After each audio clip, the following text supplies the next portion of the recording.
Hi, I'm Laura Cathcart-Robbins, and I am the host and creator of the podcast, Only One in the Room. Every week, my co-host Scott Slaughter and I invite you to join us and lose yourself in someone's only one story. The Only One in the Room has a wide variety of guests, from prisoners to abuse survivors to swingers.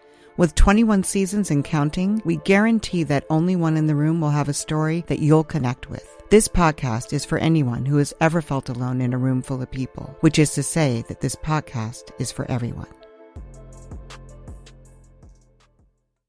What's up, everyone? It's Noah Daniels. Hey, y'all. I'm JJ. Hey, guys. It's Kat. And we're your hosts of the Real Hauntings podcast, where we bring on guests who share their first-hand encounter ghost stories and supernatural experiences. Now on to the trailer. I've been warned to not tell this story, but I think because of the way it ends, it's okay to tell this story, because some people say that with certain entities, to speak of them or talk about them or in any way portray them as powerful will attract them to other people. The creepiest thing about it to me is a lot of times it would wait for me to notice it. It would just lay its arm out like this, and then I'd be like, where is it? Where is it? And then I'd see it, and then it would just slither back. For more information on the Real Hauntings, Real Ghost Stories podcast, make sure you check out real.fm to learn more about our podcast and many other amazing podcasts. Let's hang out. Let's hang out. And let's talk about what lessons are found. Let's hang out. And let's listen to two lesbians shout. Let's hang out. Let's hang out. Hey everyone, welcome back to Let's Hang Out, the podcast hosted by your two butch pals. Butch-ish. Can we call you that? I know, I'm not really, but we'll go with it. By one butch pal who's a little more androgynous and one kind of femmy butch. Good? Yeah, it's great. Yeah. Okay. From butch the West pal Coast, is so much easier to say. I'm Lee Holmes Foster. And from the East Coast, I'm Ellie Brigida. To those of you who've been with us through this whole journey, thank you as always for listening. And if you're a new listener, welcome. We're excited to have you here. And here's what's happening this week. This week in the Lesdom. This Week in the Lesdom is a place where we can touch base each episode about things going on with the podcast or otherwise. And the first thing we want to talk about is our trivia nights. We have a trivia night in Denver this week at Blush and Blue on Friday, October 11th, 8 p.m. We also have one coming up at Turtle Swamp in Jamaica Plain in Boston on October 17th, starting at 6:30, and that's going to be our LGBTQ pop culture trivia. We have our second event in New York. Our first event at Henrietta's was so much fun. We hope you'll join us at Caveat. It's Halloween weekend, so you can dress up in your best L-word attire. We'll even have a prize for best costume. And that's Sunday, October 27th. We also have another L-word trivia coming up in Arlington, Virginia at The Boardroom on November 6th at 6:30 p.m. We're also looking for trivia hosts in other cities, so email us at leshangoutpod@gmail.com if you're interested. We want to give a huge thank you to everybody that became a patron as part of our Season 3 Patreon campaign. We reached 90 total patrons. We could not be any happier. We are so thrilled for how much support everyone just came out and gave us. It's amazing. We love you so much, and we will be doing our Cute and Gay drawing this week, so stay tuned next week for that announcement to see who's gonna win and come on a Cute and Gay with us. Also, we have very exciting news. We are thrilled about it. Sometime this past week, we officially hit 500,000 downloads. Amazing! That's crazy. It's crazy, everyone. 500,000 downloads. That is insane. That's insane. So many people listening to so much of Ellie and I yelling at each other all the time. So thank you. Thank you so much. We have always said this is just our little podcast that could. We are blown away constantly and endlessly by the support. And we can't believe we've hit that. It's crazy. What a huge milestone. Yes, we want to share that victory with you. So thank you for getting us to 500,000 downloads. And we'll let you know when we hit a million. Yeah. See you at a million, everyone. Yeah. We also need to shout out the weekend soiree. We're running out of time to shout it out. Soon we're going to be there, and then soon you'll just be hearing us talk about how amazing it was. So if you want to come hang out in New Orleans, October 31st kicks off an amazing weekend of workshops with a bunch of queer people, and we are so, so pumped. Another thing that's happening on our Twitter is we're doing a Shoulda Been Gay showdown. So excited. I can't. I'm tingly. I'm all tingly about it. So we will see who the number one Shoulda Been Gay is, which has honestly plagued us. Like, I can't pick. I can't So you have to pick. I am so glad other people are going to be picking for us. Also, I put up our first Twitter poll recently I had to narrow down. We've had 32 episodes. Some of them were multi-topic. We had to narrow down some of the live shows to just one to represent that episode. And I just want to say to everyone commenting, wasn't it gay? Like, yes. That's the whole point of the segment. Of course they were all very, very gay. That's why they should have been gay. So yes. We're there. We're right there with you. We're yes. right there with you. But you still have to vote. So don't miss out. The bracket's going to be narrowing its way to our ultimate should have been gay. So don't miss the opportunity to make your voice heard. So excited. And in the greater Les universe, there was an article that came out recently that said Elsa's definitely not getting a girlfriend in Frozen 2. Boo. Hiss. And boo. I understand. I know, sucks. The rest of the episode is just me booing. I do understand why they want to have one Disney princess whose whole life doesn't revolve around a romantic relationship, and that's great. Her purpose is much more than who she's with, but they did say she's going to be getting one in Frozen 3. But I'm just going to say, I'll believe it when I freaking see it, people. Yeah. Stop posting the articles and let me actually see Elsa have a girlfriend. Yeah, I wouldn't be 100% convinced, but how amazing would it be if she did? So, oh yeah. Fingers crossed, but we're not holding our breath. Yes. That's what's happening this week. Back to you, Ellie and Lee. Thanks, Alien Lee. We are so excited to bring you episode 3 of season 3, Out in Style, with Lauren Flans. Hi, is this when I talk? Yes. This is when you talk. You're here now. I've already ruined it. You've magically appeared with us. No, we're so happy to have you here, Lauren. You all probably know Lauren as one half of Coming Out Pod with Lauren and Nicole, and she'll also be in the upcoming Butch Pal for the Straight Gal. She's the Lauren half of Lauren and Nicole, just to clarify. Yeah, if it wasn't clear. Yeah.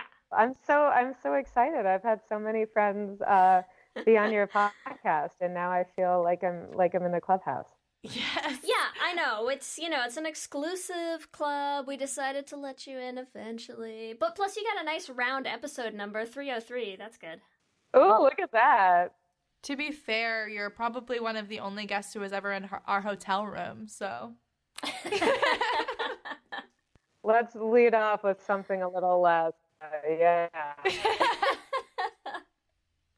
Look, what happens at Klexicon stays at Klexicon.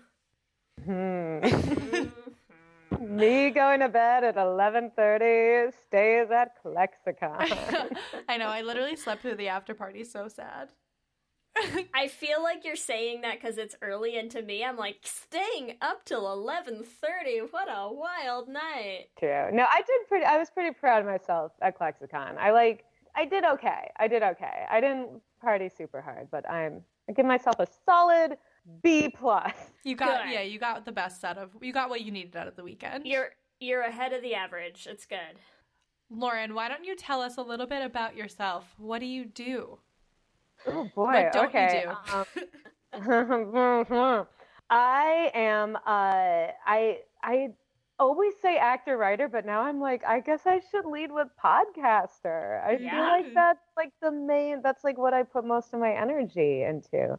I do Coming Out with Lauren and Nicole, as you mentioned, and that is both my like passion project and also just like it's consumed my life in the best possible way.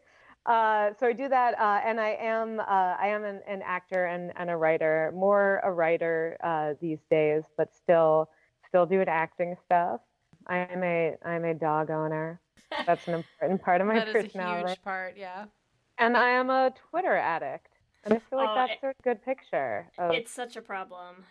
Oh yeah, no, that's a huge problem. But I feel like those elements of my personality, those are I feel like I hit all the big ones. That's a good one. So Volunteer at the LGBT Center. I should have said. That makes me sound like a much better and more well-rounded person. you're like, I and should have said that. I am charitable as well. Yeah, and I'm an amazing humanitarian. Philanthropist. So you're an actor. You've done a lot of really interesting and fun things. You're on Wild and Out, which I feel like we have to talk about. Today I watched your acting reel on IMDb. Oh yay! And it was honestly hilarious. There was thank you. some great stuff in there.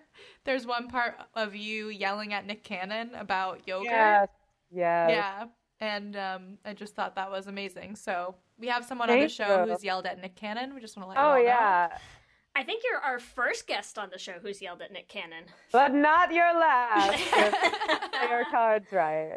No, that was a lot of fun. And Wild and Out was I don't know if you guys know this. It's when I kissed a girl on national television. I kissed a girl on Wild, like in an improvised moment. So why did you kiss that girl? What was the moment? An improv game where you are supposed to get as close to the person, and what was the gist? It was some dumb improv game, and it was like the first person who like pulls away or something like loses the point. And not to ruin Wild and Out for people, but the improv on the show is very rehearsed, let's say. Mm-hmm. Which, as for me, someone I've done improv for like decades of my life. I've taught improv. I've like done improv on cruise ships. I taught it in London and Amsterdam. It's like how I make a living. It was like really hard for me to do like fake improv. I'm like blowing the lid off Wild and Out right now, by the way. You heard it here first. Breaking story. TV, frequently scripted. Thank you. Yes. Yeah. And so me and my friend Rasika on the show, they'd been like, okay, you guys are going to do an improvised scene. And they like gave us the gist of the scene, and they like had us rehearse the scene. And I was like, this is fucking bullshit. And so I decided, I was like, I'm going to do something that at least will be spontaneous to everyone but me. Like I decided I was going to do it ahead of time. But I was like, okay, at least nobody else knows that this is going to happen, because I wanted at least something to be like absolutely real and in the moment and have genuine reactions to it. You were really taking that like acting is reacting to heart. You're like, they're going to be reacting to something. Listen, I didn't, wake up in the morning for my 11 a.m. acting class at Northwestern University to fake improv on an MTV2 show. All right, that's not what my parents paid for my education for. So that was one reason. And then the other reason is like more heartwarming, which is just when I was like a teenager, which most of Wild and Out's viewers, I think, are like teenagers, or a huge chunk of them are teenagers. I was like, it would have been like really cool and like huge if I had seen two girls kiss on TV, and like not like in a these are characters way, which is super meaningful in its own way. But so I was like, I think it'd be really cool for kids to get to see two girls kiss. So I was like, I'm gonna kiss my friend Rasika and not tell her. Consent wasn't as big then, you guys. Were you worried that they would like edit it out? I thought they were gonna cut it for sure, yeah. But it made it in. There you go. It made it in. It was in the teasers the week before for next week's episode. So as soon as I saw the teaser, I was like, oh shit, they left it in. Yeah, people love that shit. Yeah, it turns out that got me a lot more Twitter followers, which was not even my intention, but what a great added bonus. Okay, so wait. So when was this? How important was this TV representation for the world, Lauren? That's such a great question. What year it was? It had to have been like 5 years ago minimum, I think. Maybe like 6 years ago? So it wasn't like the first kiss. Oh God, no. No. Wild and Out has the first lesbian kiss ever. That would be out of this control. was like 5 or 6 years ago. This was not a groundbreaking thing. Although if you watch the episode based on people's reactions, you would have thought it was like everyone like lost their shit. So it happens. So was this pre you playing Ellen in epic rap battles? Timelines are hard. Yeah, it's weird. Well, let's just talk about you playing Ellen because like that's peak. Let's get into it. You played like the lesbian. I did. And you got to portray her. How was that? It was great. I started doing Ellen impressions, or I guess just one impression. I don't know why. Multiple impressions of Ellen. I worked in this place called Boom Chicago in Amsterdam, and there was a game that we would play there where they would yell out people that they wanted you to do impressions of. And one of the things we would get a lot is Ellen, and then my cast members would like always be like, Lauren, do Ellen, because they're like, lesbians can impersonate other lesbians, right? And I'd be like, that's really offensive. And then it turns out it's true, because every lesbian can impersonate Jodie Foster. Have you noticed that? Every lesbian who I've ever met has a real solid Jodie Foster and Silence of the Lambs impression. I'm like, I gotta work on my Jodie Foster then, because I'm in Silence of the Lambs specifically, because I feel like my Jodie Foster impression for most Jodie Foster movies would just be like a really intense look off camera, right? And she's like kind of Southern, at least in Silence of the Lambs. Maybe we're debunking this rumor that I myself started, that all lesbians can be Jodie Foster. Next time you see us, though, we will have, because now I feel like I need to. But we're each going to prepare like a really, really unknown Jodie Foster in a movie that like 3 people have seen, and we'll do like those impressions, but spot on. Yeah. And no one will get it. Jodie Foster and Maverick. Great. I look forward to it. But yeah, anyway, that's where I started. Amsterdam was where I started doing the Ellen impression. And it actually got like a good response from like international audiences. So I was like, this can't suck too much if like random people from random countries all sort of like buy it, right? Like that works. So I sort of kept doing it. And then I know Lloyd from Epic Rap Battles we used to do improv together. And so when they were finally doing an Ellen rap battle, he asked me to do it. And it was super fun. That's awesome. And history was made. And who provided the wig for that? Yeah, it's really good, right? It's great. Yeah, it's pretty amazing. I don't know, but it was like a real person's hair, which totally... well, that's a little creepy. That's what I said. Was it Ellen's hair? You know, they said no, but I feel like it was Ellen or Bieber. Debatable. Oh, wow. Amazing. It was a very nice wig. Who won that rap battle? They never, I mean, I could read the YouTube comments and see the general consensus, but why would I do that to I've been in therapy long enough to know that, like, you never read YouTube code. That's completely insane. So I don't know who officially or unofficially won it. The woman who did Oprah is fucking fantastic, though. She does a dead-on Oprah impression. Yeah. She's great. So I'd vote for her, personally. I wouldn't vote for me, actually, so... No, come on, she steals it. But no, it was really fun to get to do. Yeah, that's and awesome. Now we've gone from rap battles to Butch Pals. What's the history of Butch Pal for the Straight Gal? How did that come into being?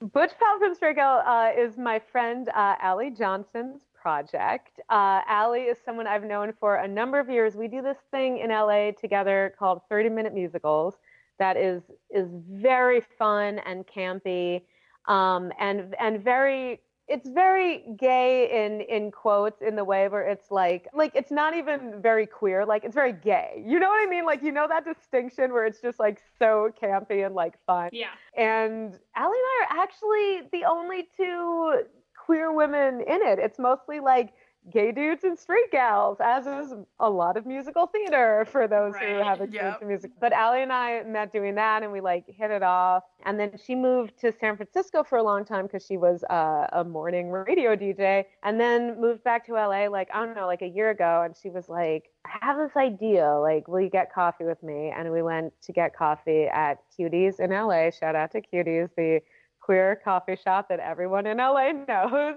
And she told me about this project. She's like, yeah, Queer Eye is back and it's getting all this press and it's like driving me crazy that they would reboot it with guys before they'd even like think about like doing it. Oh, yeah, Lee just gave like a Thank you. That's what I gave is a exactly. And she was like, yeah, I want to do it. I want to do it with women, and I'd love for you to be on board. And what's hard for people to understand, or at least what there's been confusion over, is like this is a fully scripted thing. Like Allie is a hilarious comedic actress and comedic writer, and so she wrote the script for it. It's really funny. So we are not doing it as a reality show, although it was super important to Allie and also to me that the Fierce Five, we are all queer women. So that is authentic. That was like important to her because even though it's like scripted and it's like a parody or whatever, she was like, but I wanted to come from a real place. And the straight gal is a straight gal.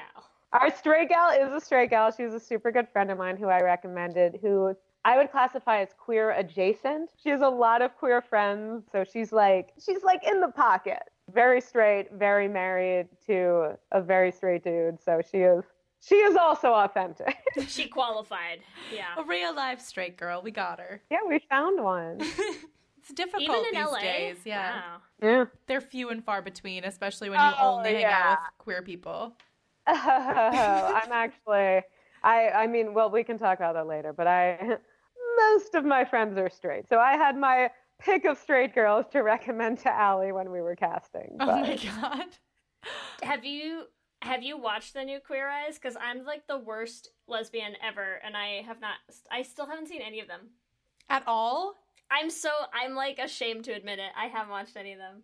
What about like the original one? Have you seen any? Yeah, the old ones. I used to watch the old ones all the time, but like I haven't watched any of the reboot of like the new episodes. They're really good. I think I'd only seen season 1 before we shot, and then when our shoot date for Butch Pal was coming up, I was like, oh, I better do my homework. And I just I binged it, which is emotionally it'll dehydrate you. Like you cry so fucking much. It's just so exhausting watching it. It's like a full detax. It is, especially there was season 2. Season 2 destroyed me. There's a million episodes that are oh my God. But it's really good. I like it. Yeah, but it is like a cry fest. The one lesbian episode they had got me so hard. Oh yeah. Do you know that sidebar, she's in a relationship now, and it's yeah, really... she's really cute. Mm-hmm. I just saw that on Instagram. Yeah. As Kelly knows, I do not frequent Instagram, so I recently learned that. But it's really cute. I'm so happy for her. It looks like she's doing much better, which is Killing makes me it. so happy. So I'm curious, what's the biggest difference, in your opinion, between lesbians making over straight women and gay men making over people? I mean, the basic premise of Butch Pal is that the lesbian ethos, I guess, is kind of do less, chill out, take it easy. what are you doing? Everything you're doing, you're putting too much effort and time into it. How are you gonna have time to care for your cats if you're doing all this other stuff? It's that kind of a vibe.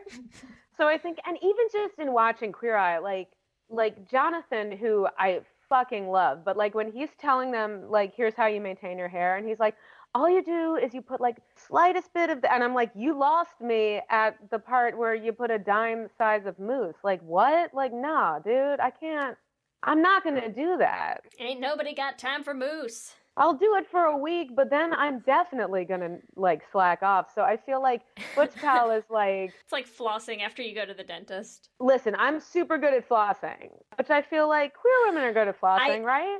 I'm gonna say I am too, but I also think this is where you and I are gonna age ourselves, Lauren, because let me tell you what, I did not, when I was 25, I was not flossing every night, right? Oh, interesting. I can't remember how long I've been flossing. That's so... I used to do what I think everybody does, which is you go and they're like, are you flossing? And you're like, no. And then you feel bad. And then they're like, you should floss. And then you floss every night for a week and a half. And then you're like, fuck this. True. Well, listen, ladies, single ladies out there, I floss every night without fail. So that's what you're signing up for. if you get into this situation. Break off a piece of this. Break off a piece of this Flans. You know it's flossed well. Let me tell you about my gum pockets. Come on, I know what I'm doing. But yeah, Butch Pal is very like throwing out all your products, simplifying your wardrobe. I feel like a lot of queer women will be able to relate to it. It is a parody, it is heightened, but there's a lot of listen, there's truth to some stereotypes about lesbians. I mean, that's like half of the episodes we have where we're like, this is a horrible stereotype that's also true. And then by the end of it, you're like, oh, wow. Yeah, you're like, shit, it is true. We've just decided our answer to when we know we're going to say, like, problematic generalizations. And we're just like, preface, we are wildly generalizing, and we know it, and we're doing it anyways. Deal with it. Like, we're not... That's what I do on my podcast, but now that I'm guesting on yours, I feel like it's like, now I say all the problematic things that I'm very careful about on my own podcast. You're like, let me just drop this bomb on you bitches. Okay, here you go. And I feel like we'll get into this more with our topic, but I do feel like there's like I make fun of that stuff, but then like I will not, unless I'm like just really having a day, I will not leave the house without putting on like concealer and like foundation and stuff. But there's also another side of it. Have you been a Butch Pal for a straight gal in real life? Like, you said you have a lot of straight friends. Have you done that? God, no. No one should be taking any sort of advice from me in terms of anything regarding appearance. I do not know how to like dress myself. I fully admit that. I have had friends queer eye me a lot, both straight friends and queer friends, be like, let me just stay still, let me dress you, let me do something with your hair, please. And I feel like the times in my life when I've looked the best is when I'm dating a girl who like wants to do that stuff to me. Cause like, they're like, it's fun. Like, let me like do this and that. And I'm like, great, go to town. Cause I just I know like how to do the bare minimum. And I've pretty much looked the same in terms of my style, if you can even use that word, for like a very, very long time. So that's okay. If it works, you just keep doing it. It's okay. Exactly. But I keep telling myself. Is that your like position in the Fierce Five? Are you the style? I'm the grooming one. And so I'm you're the Jonathan. I'm the Jonathan, but there's definitely not a 1-for-1 parallel for what we're doing. I am the like Earth Mother Goddess. I didn't shave at all for 2 weeks, but I was like, oh, I should stop shaving, and I wish I'd thought about it like, a little sooner before. But I was very proud of the armpit hair that I cultivated. Nice. Everyone was like, Lauren, we can barely see it, and I was like, shut up, it's amazing, look at it. Yeah, I love it. There's a lot going on right now. Mounting economic inequality, threats to democracy, environmental disaster, the sour stench of chaos in the air. I'm Brooke Gladstone, host of WNYC's On the Media. Want to understand the reasons and the meanings of the narratives that led us here, and maybe how to head them off at the pass? That's On the Media's specialty. Take a listen wherever you get your podcasts. Ladies and gentlemen. What are you doing? What do you mean? Just keep it simple.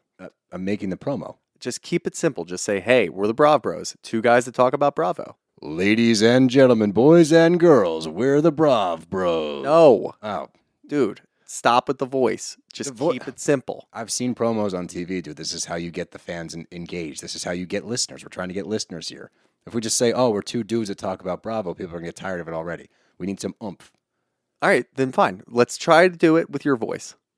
Brav Bros. Good job. You come to the New Yorker Radio Hour for conversations that go deeper with people you really want to hear from, whether it's Bruce Springsteen or Questlove or Olivia Rodrigo, Liz Cheney, or the godfather of artificial intelligence, Jeffrey Hinton, or some of my extraordinarily well-informed colleagues at the New Yorker. So join us every week on the New Yorker Radio Hour, wherever you listen to podcasts. At Radiolab, we love nothing more than nerding out about science, neuroscience, chemistry. But we do also like to get into other kinds of stories. Stories about policing or politics, country music, hockey, sex, of bugs.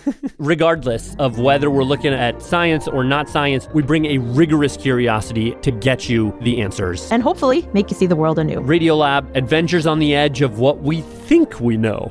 Wherever you get your podcasts. All right, why don't we dive in? Let's dive into the topic that we are talking about. As we're talking about stereotypes don't exist.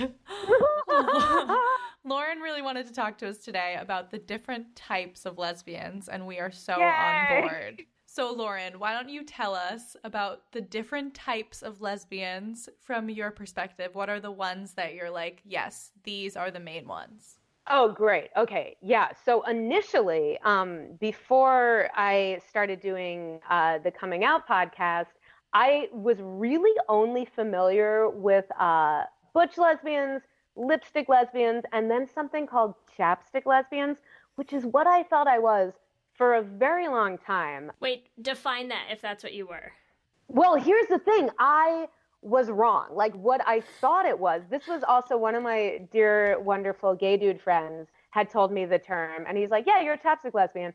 And I didn't do a lot of research on my end. I was just like, great, that's what I'll be then. So what I thought it was like kind of in between like butch and lipstick, but like kind of more feminine, like you wear, I don't know what the fuck I was thinking. Like I basically thought, oh, I wear chapstick every day. Therefore it's me. It does sound like that. You're like, I don't like a chapped lip. I must be a chapstick lesbian. I do not tolerate a chapped lip. We will not have that in my home. But it turns out, and I'm trying to pull up here it is. So it turns out that I'm looking at a really great Tumblr site right now that I can send you guys the link to if you want to like post it, because it's really great. It has like all these definitions. It turns out that like I guess chapstick lesbian is like fairly synonymous with soft butch. Like this definition that I'm reading says usually dress casual in jeans and t-shirts. I think chapstick lesbian in the way it's used lines up more with soft butch than I thought it did. Because anyone who would see me either in like attitude or physicality, I'm not cool enough to be a soft butch. Like no one would ever be like, yeah, you're a soft butch. Like that just isn't my vibe at all. So I think I was misrepresenting myself as a chapstick lesbian.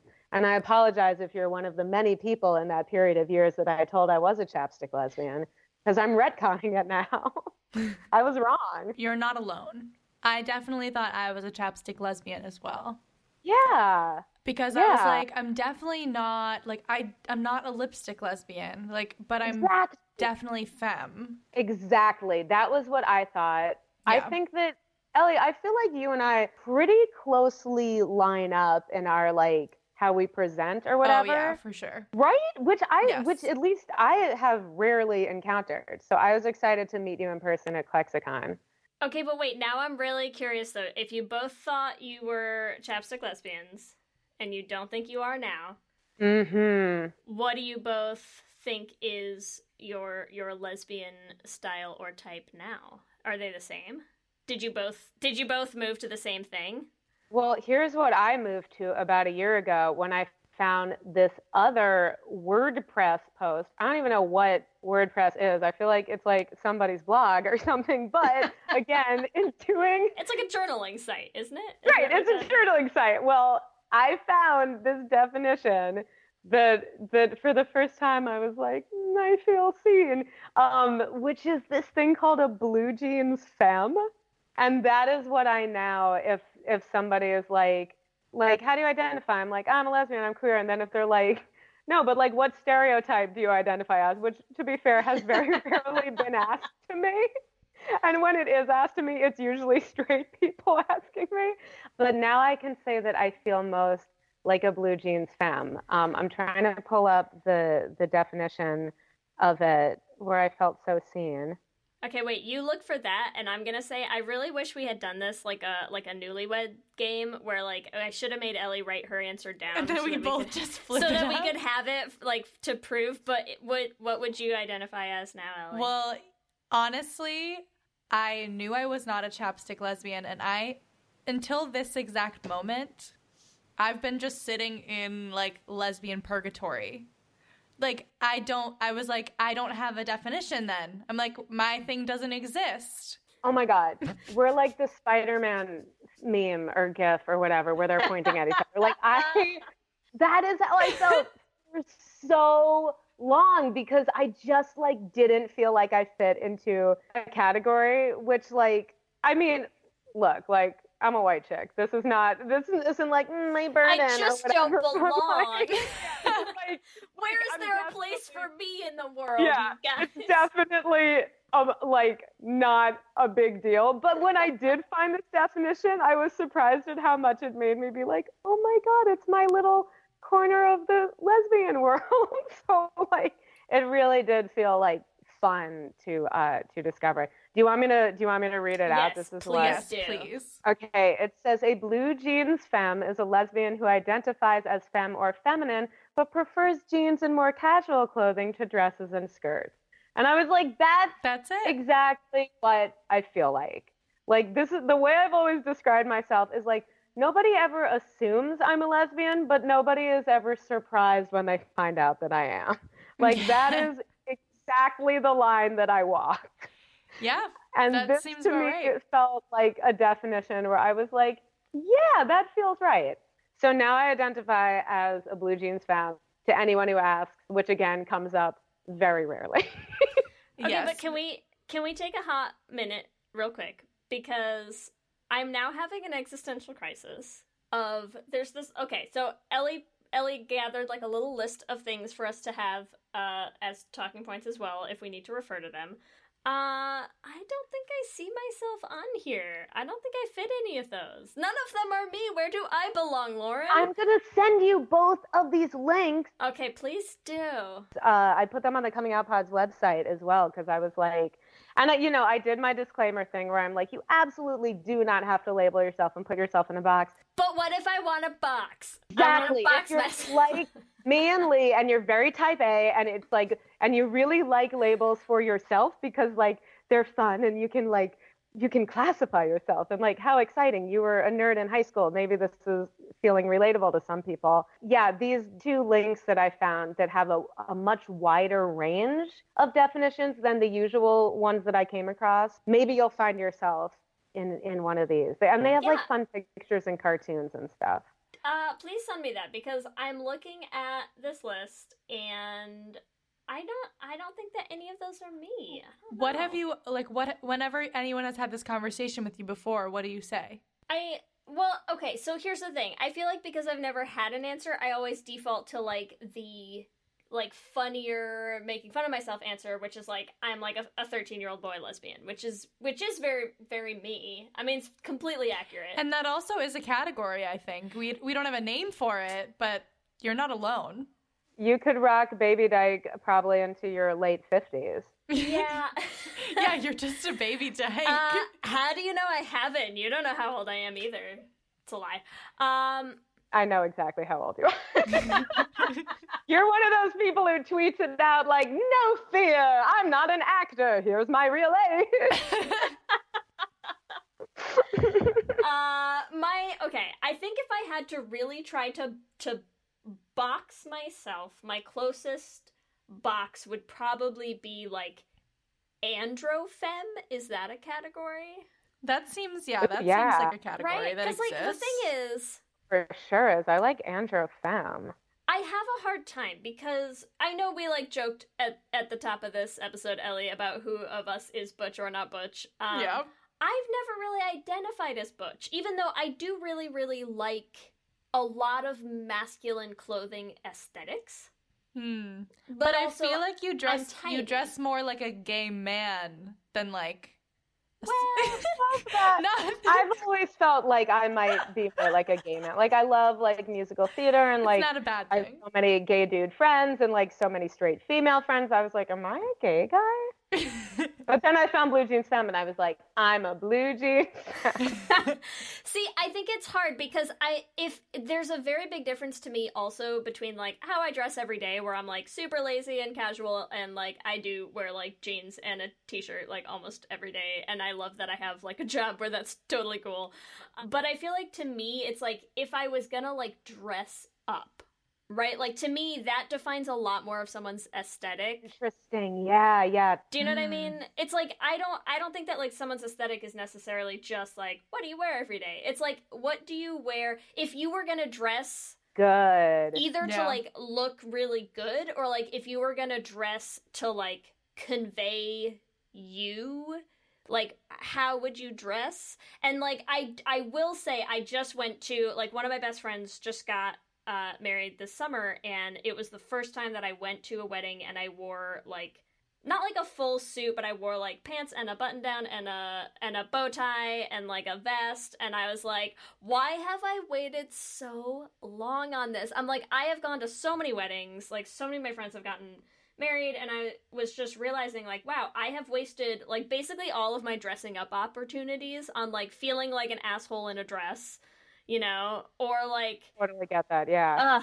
I was like, why did I come to this so late? And now I'm like, what are excuses for me to buy like a full suit? Like, what could I come up with? Yeah, I have one vest, and I always am trying to be like, when can I wear this vest again? Never. Right? Yeah. But I also feel like when I do that, I don't in my head feel like I'm dressing like a man. Like, I feel like I'm dressing like a woman who looks awesome in a suit, right? Yeah. Like, yeah, that's it's like when Kate Blanchett wears suits, no one's like, is that a man? Oh no, wait, it's Kate Blanchett. Like she looks like a woman in a suit. So yeah. Can I tell you the funniest story is when you sent this earlier this week, because you know we were checking in with Lauren about like what topic we wanted to cover, and you pitched this, Lauren, and I was laughing so hard because I was walking to Bart from work. No, it's like such a good story. I was walking to Bart from work, right? And here's the thing, like I work in San Francisco. I happen to wear jeans and a t-shirt every day, and like it is a suit. I like California is a pretty relaxed work environment in a lot of ways, but also lots of people like have jobs that you have to dress up more for, right? Like a little bit more. And so I was walking to Bart, and this woman walked by who was like, you know, just like fancy work dress, whatever, like looked really great and like super femme. She was #adulting. She was #adulting, and she looked great, like very, very like high-powered femme energy, right? Mm-hmm. And I was just laughing because you had just sent that, and so it was like on my mind already. And I was looking at her, and all I could think is I was like, sort of what I was just saying, of like, I wasted so many weddings, like feeling like just not me in a dress. And I was like, God, just imagine for like a second if I had realized so much earlier in my life that like when I see women dressed like that, I was like, why did it take me so long to understand that like I didn't want to look like that? I wanted those women to want to date me. Like that is it. Preach. Girl, it's such a different truth thing. And I was like, oh, God, I just spent so much time, like, trying to pretend that I wanted an aesthetic that I did not want. I just wanted to be, like, on the receiving end of that aesthetic. Yeah, I 100% get that. I've said okay. On the Coming Out pod before, because we talk a ton about gender, obviously, especially when we have non-binary identified guests or trans guests. Like we get into these amazing discussions where Nicole and I get like an education on all this stuff. But I've said before, the closest I ever feel to what I would classify as any kind of like body dysmorphia or dysphoria, and it's not obviously comparable, but the closest I feel is when I do have to wear dresses. Like skirts I'm okay in, but when I have to wear a dress, I feel incredibly uncomfortable. So I very rarely wear dresses, like even to weddings or whatever. Like I'll do like a skirt and like a blouse, or I'll do like slacks and a vest, because my friends are very understanding and hipstery, so nobody really bats an eye at that. But yeah, wearing dresses is it's hard for me. I hate it. I literally, you know, when I when I hit 30 20 years ago, no, when I when I hit 30, and I feel like that was like a big turning point for me, where I feel like I don't know, I think 30s are fantastic, and I feel like a big reason of it I'm is looking like forward to them. Yeah, in 10 years. When you get here, Lauren, they're great. No pressure, but they're a lot of fun. But I feel like a huge part of it for me is like literally when when people would ask, like, you have like friends who are younger or whatever, and they're like joking about hitting 30, and I'm like, honestly, 30 was great, because like 30, I feel like, is when I stopped giving so many fucks about stuff, and like the number one thing for me was like I hit 30 and I was like, I don't have time to wear fucking dresses in my life. Like, I am so past this. Like, I've done this for such a long time, and I hate it every time. I always hate it. Like, I never feel like I look like me. I don't look how I want to look. I feel awkward. I feel like I look weird. Like, But Ellie, I feel like you wear dresses, right? Oh yeah, I like a good dress, but I don't feel like I'm a lipstick lesbian, just because like I only wear dresses I only like dresses like if I'm dressing up. Like only if it's like a fancy occasion. I get that. Okay, cool. Yeah, and you're still a little further on that side of, I don't know, the spectrum, the gender umbrella, the unicorn, fembutch spectrum, genderbread. Yeah, because even for me, like in my most self-esteemy moments, when I'd be like, if I was nominated for an Oscar, like, well, I can't even, like, if I had to wear like a dress on a red carpet or anything, I'd feel really weird. Like, I wouldn't be able to do it. So if you were gonna dress up, though, Lauren, what would you wear? Well, as you may remember from Klexicon, my favorite look, which anyone who's known me for more than like a year has definitely seen at least once, so you'll see it circle back if we keep attending functions together.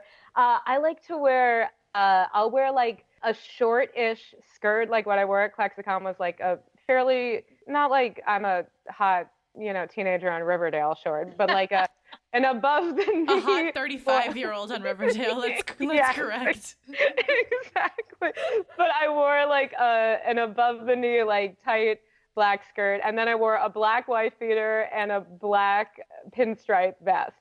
Is this when you crashed the red carpet? Because crashed the red. Yeah. Hey, Nicole told me to crash the red carpet, but yeah, I wore that and like knee-high like boots. So I will, from like the waist down, people would be like, oh, maybe that's a femme coming our way. And they'll like see the top of me and be like, nope.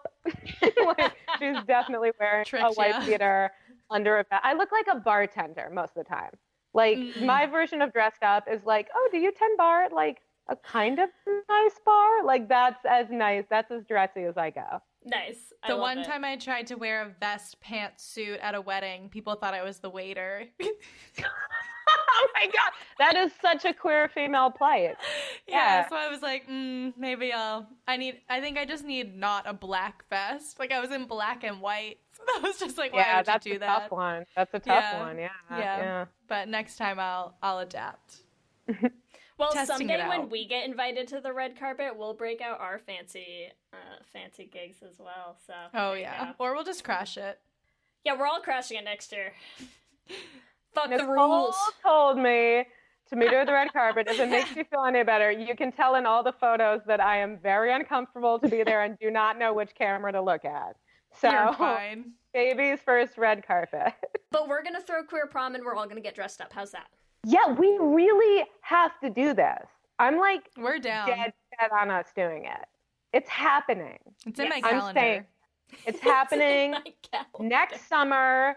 What is that? Summer of 2020. That summer it's happening. I straight up forgot what year we were in. That can't be good. Yes, summer of 2020, queer prom. Lauren, what you do is you take your age and you add from the year you were born. You cut out for a minute. We have a bad Skype reset. I didn't hear it. I didn't catch that. Keep moving forward.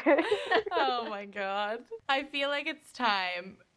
We went all over the place, but I feel like it doesn't matter. But it's time for our Q and Gay, I think. Yeah, I'm so excited. Let's do it. Q and Gay. The first question is going to be of our Q and Gay. Who's your fave of the Fierce Five. And this one I feel like I need to explain to our listeners, because here are the five, which we also only have 4 options, right, on Twitter. Yeah, I was going to say, already there's a fly in the ointment. All right, who can, Lauren, who can we cut? Oh, no. You will not get me on a microphone. Oh, cut me. You can cut me. All right, that's the most diplomatic. Yeah, do that. I feel good about that. What name is yours? Tegan? I'm Tegan. Okay. I'm such a Tegan. Come on. So, who's your fave Fierce Five? A, Allie. B, Leslie. C, Moana. Or D, Sam. And it's Moana, right? Is that how you say it? It's Mona. Mona. It looks like Moana. Everyone in the auditions thought it was Moana, but it's Mona because Mona is it's such a queer lady name. I mean, Tales of the City, the original. Mona. Yes, Mona. Okay. Ooh, this is a really hard one.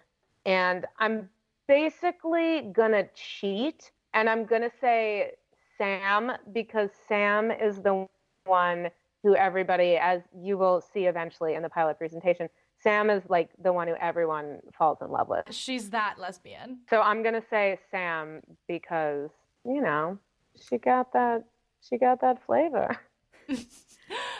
Also, if you do want to vote for Tegan/Lauren, just put it in the comments of the tweet. Oh yeah, we'll do a write-in. Write-ins are allowed. Again, I mentioned earlier that I go to therapy regularly. It's okay. You don't have to do that.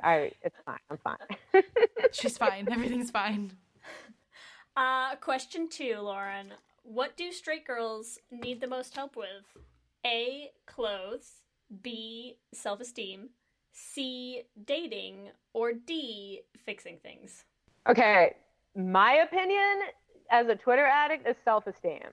Because, and just feels like the bar is crazy low for women in hetero relationships, especially like younger women. I feel like by the time like you were saying, like women hit their 30s, it's like they're not really taking shit anymore. At least that's been true of my friends. But I feel like some of the stuff that I see on social media for like younger women, it's like, why are you with this dude? Or like when people retweet like Reddit stuff, it's just like it seems like a real nightmare. Can I share out there. this? Only because I literally liked this on my train ride home today. So obviously, yes, like people share the Reddit like "Am I the asshole?" post all the time, right?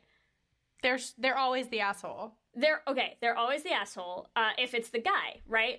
So I just really liked whatever this Am I the Asshole post was, that there was somewhere down in the comments someone who goes, there's a whole genre of writing into advice columns that consists of, quote, my female partner just asked me nicely not to do something completely reasonable. Can I do it anyway, though, because I want to? And then and then someone immediately replies to that and they go, and the corollary, my male partner did something truly awful. What can I change about myself to make him a better person? Which I feel like is so accurate of so many of those posts. Why? Painful. Why? Just why? Just why? I also do feel like, and look, this is in my much younger years. So like when I was a toddler, because as we know, I'm very young. But there was a long stretch of time in my life where I would almost exclusively like hook up with / sometimes actually like date straight women because I was working through stuff. And it's hard because I'm attracted to like very femme women. But I have often wondered if the reason why so many of those women who were not, it's not like, oh, they identified as straight and then they realized later, nope, these were straight women. But they would, like fool around with me for a little or like we'd do whatever. And I honestly think that the reason why so many of them did that is because like I was treating them like well. Like I didn't play games with them. I'd be like I know you're straight, but like you're really attractive. Like I just would like fucking be upfront with them, and I think that was like really appealing. The bar is so low. The bar is so low that straight women would fool around with me regularly. So thank you thank you to men for that, I guess. Yeah, it's so bad. self-esteem is what we're saying. Self-esteem, and that's a big part of Butch Pal is beefing up the old self-esteem. Good. And straight women deserve self-esteem. We all do. Hell yeah. Hell yeah. I deserve straight women. Just no, I'm past that. We all had that phase. It's okay. We I was all there had too. it. We're Feel that. out of it. Thank Have you goodness. tried marrying them? Oh my God, Leah! Don't make me go back. The worst. Again. The trick is you just have to find one who's repressing really well. No, and that's I always thought I had, and then it turned out like, oop, nope, Never my mind. bad. Yeah. All right, we could go down a really dark hole here. Let's not go down straight girl rabbit hole. Let's keep it moving. Keep it light and bright. Question three. Question We're three. ready. What type of lesbian are you? A, butch/stone butch. B, soft butch/chapstick lesbian. C, blue jeans femme. Or D, lipstick lesbian. I mean, as we learned, I now proudly identify as a blue jeans femme. You But wear that love badge. and respect. But yeah, all those types. Those are all good types. We're all Or good types. Option E for me, 13-year-old andro femboy. Yeah. Okay. I feel like that could be a DJ name. And I am Andro Femboy. Someone's gonna party. take that now. Yeah. Dun, dun. Okay, when I DJ, I'll go by that. Yeah, you should. It deserves its own category. It is. I know that andro is an acknowledged category, but 13-year-old andro femboy needs its own. It needs its own. You know, subset, Hogwarts house. Yeah, come on. It's an aesthetic. What can I say? 100%. Question 4. Who would win in an actual rap battle, Ellen or Oprah? Oh boy, that's a tough one. That is a tough one. I think I have to go with Oprah. I feel like I just have to. I It's mean, right? understandable. Like Ellen, like if you're like, who would win in like a Sondheim or Gilbert and Sullivan battle? Like, yeah, I feel like Ellen is definitely like could be, and she's got the. But if we're talking like a rap battle, like you're in a basement and it's dark and people are like screaming and betting money on it, like I think Oprah's pretty clearly gonna take it. Oh, yeah. Come on. Yeah. You're not wrong. Yeah. All right, number 5. I feel like number 5 I have to explain before I do it because I was watching your reel and you were in another period. Oh, yeah. So the last question is, if you lived your adult life in another time period... When you get to your adult life. Yeah. Which one would it be? A, the 1800s. B, 1900 to 1920. C, 30s to the 50s. Or D, 60s, 70s. Oh my gosh. Okay, it's interesting because you shut out the one that I think I would like most belong in, which is like 1920s, like Algonquin Round Table, like Dorothy Parker, like, oh, hey, I'm very quippy. Then I go home and cry. But of those, you know, all the good stuff. Yeah. Of those ones, I gotta go. I think I gotta go 60s, 70s. I think I would just die off really soon in all the other ones. I just don't think I don't think I'm a particularly strong and hardy and capable person. So I feel like the closest I can get to present day is when I'm most going to thrive and live my best life. Nice. Makes sense. I always used to say that I wanted to live in like the 50s, but I think it's just because I loved the music, but I'm like the 50s would be horrible for me. Yeah. Oh, yes. Yeah. Definitely. No. Yeah. But I feel like the nice parts of the 50s. Like going to dances, but I would want to like go to the dance and not have to dance with a boy, so I'd be screwed. Yeah, no, and they very much would not let you do that. And then you'd have to marry that boy and have multiple babies with that boy. Yeah, so. And that's what The Hours is about. Would not be good. So there you go. And as we all know, that movie ends on a very happy note. It's a feel-good movie. It really is a comedy, just a dark horse comedy. For the ages. Remember, everyone, you can give us your own answers to this episode's Q&A questions on our Twitter at Let's Hang Out Pod. And speaking of Twitter, Lauren, where could people find you if they wanted to find you on a social media or something like that? Any minute of any day, you can find me personally on Twitter at Lauren Flans, Flans, like the Spanish custard. Like more than one of the Spanish custards. Like multiple Spanish custards. Multiple Spanish custards. So yes, I'm at Lauren Flans. I also run the Coming Out Pod Twitter account because, again, I am addicted. So why not give me 2 Twitter accounts to run? So that's at Coming Out Pod. Coming Out Pod is also on Instagram at Coming Out Pod. And don't worry, Nicole runs that. So she has a much better handle on Instagram than I do. And we talked about Butch Pal earlier. So at Butch Pal series is Butch Pal everywhere. And that's a fun thing to follow too, especially because we just, I know this will be released later, but as we're recording this, we just filmed it this past weekend. So I am 3 days out of the shoot. So there's a lot of fun pictures and stuff from that. Possibly some pictures with Marie Jones, who may or may not. Is this another scoop? How many scoops are we going to get this episode? It's a scoop, but I feel like I can say it because it's on our Instagram. I did see that picture, so it's not a crazy, crazy secret, but still exciting. It's really cool. My character, awesome. I won't give anything away, but my character and Marie Jones are intrinsically linked in the Butch Pal universe. Yeah. Do you know when that's coming out, the pilot? I don't know for sure. We did just shoot it, so my understanding is that editing takes a while. The script for Butch Pal was just accepted into something called the Catalyst Content Festival. Yeah, so in October, at least some representatives from Butch Pal will be going to that. And so I think we might have like a sizzle reel or a trailer or whatever pretty soon, because I know that they want to be able to show that in October. That is so cool. Yeah, it was such a fun shoot. It was really cool. I'm really excited for it.